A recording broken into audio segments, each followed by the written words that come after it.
one last presentation. I'm going to annoy you one last time. So if we could quickly stand up and give yourself a round of applause for making it to the end here, for bringing in a great audience, for coming out, for being generally good people. So very much appreciate you guys coming out today and being part of this event. So with that said, I would like to welcome up Pencil Data with Valentin.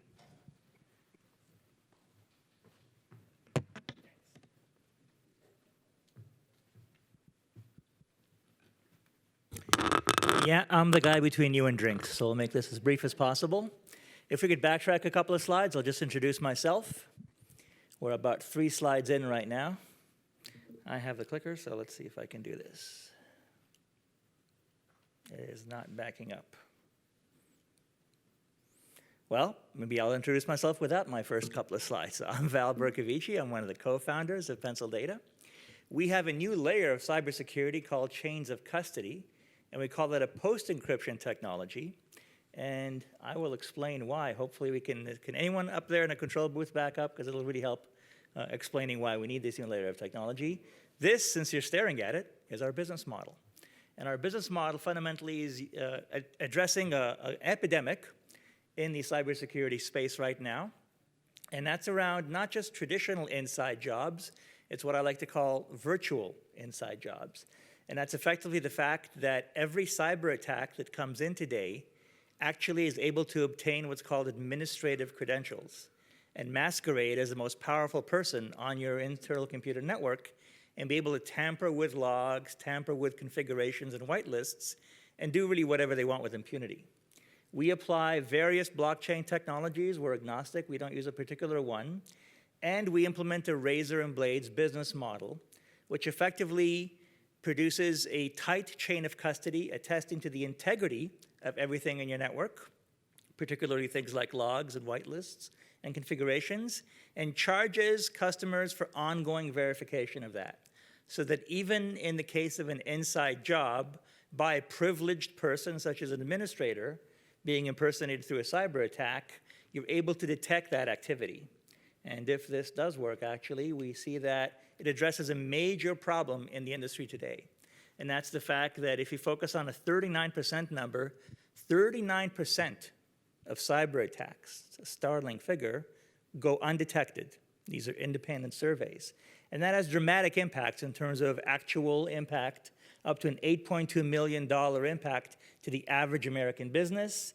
It takes months of forensic analysis to actually detect these invisible cyber attacks, these stealth attacks. And you can contrast that against that 20-minute figure, which is a time to damage. So you're looking at a gap here of minutes to damage and months to detection using best practices in the industry today. What we do is we're able to wrap chains of custody, as I mentioned, around that.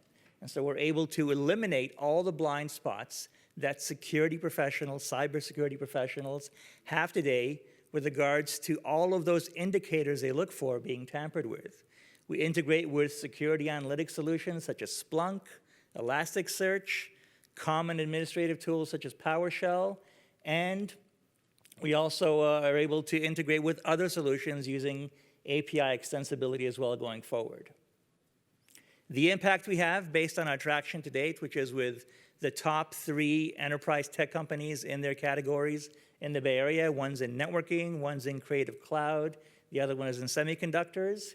And so far, 3 managed security providers that are part of our distribution channel. The impact is dramatic. We reduced that 39% of undetected attacks down to 8% as detected attacks. We can reduce that detection from months to 1 to 5 minutes.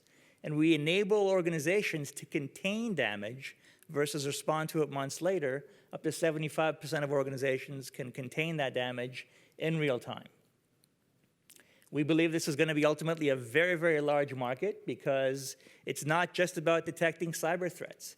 It's about attesting to the integrity of every business transaction that's electronic and digital, and being able to at the same time have immediate tamper evidence of any one of those transactions. And our go-to-market, as I mentioned earlier on, is not directly to customers. We generate demand with enterprise customers, but we fulfill through a channel of general IT solution providers evolving to managed services, and particularly managed security services providers.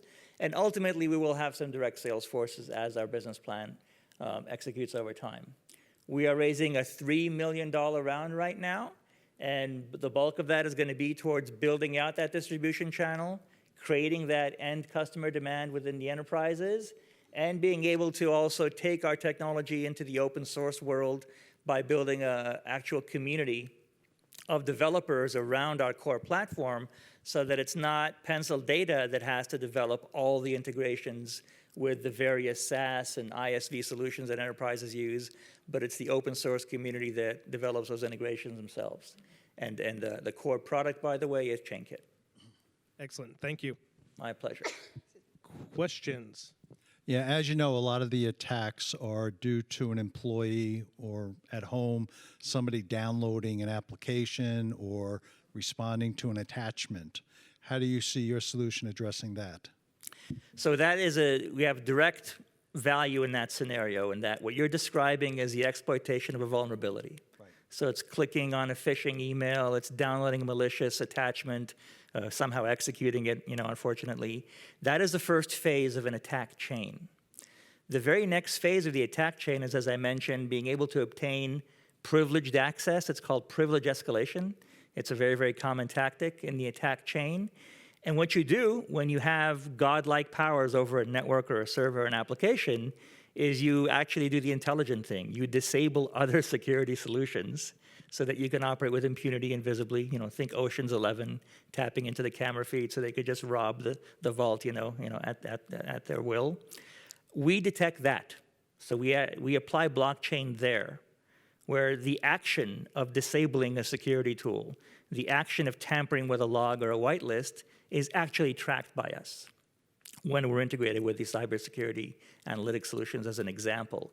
And that tracking enables you now to send a very high quality signal, as opposed to noise, to almost all monitoring solutions, and be able to take corrective action, which is already pre-programmed. If you detect a threat, you disable the account, you take a backup of the data, you do a whole bunch of things that can be pre-programmed.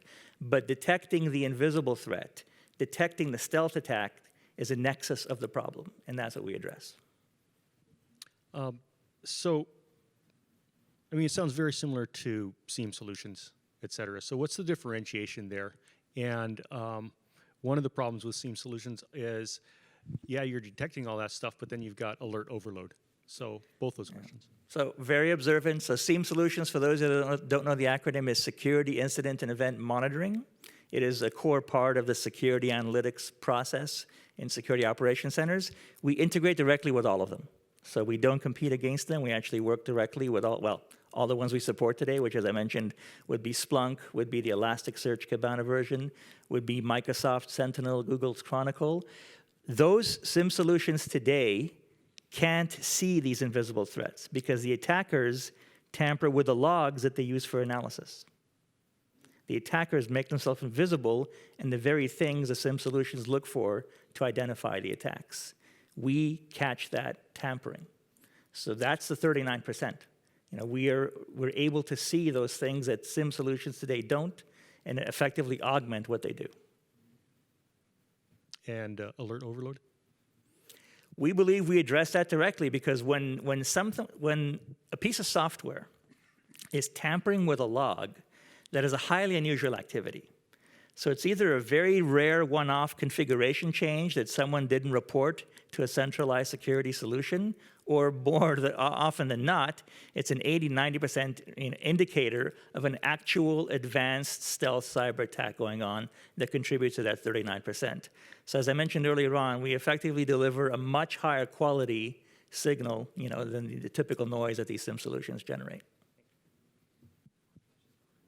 That's it. Thank you, Val. You're welcome. Yeah, round of applause. Okay, that concludes our content for the day and our startups. So I'd like to welcome back Patty to close us out for the day. Yeah, round of applause.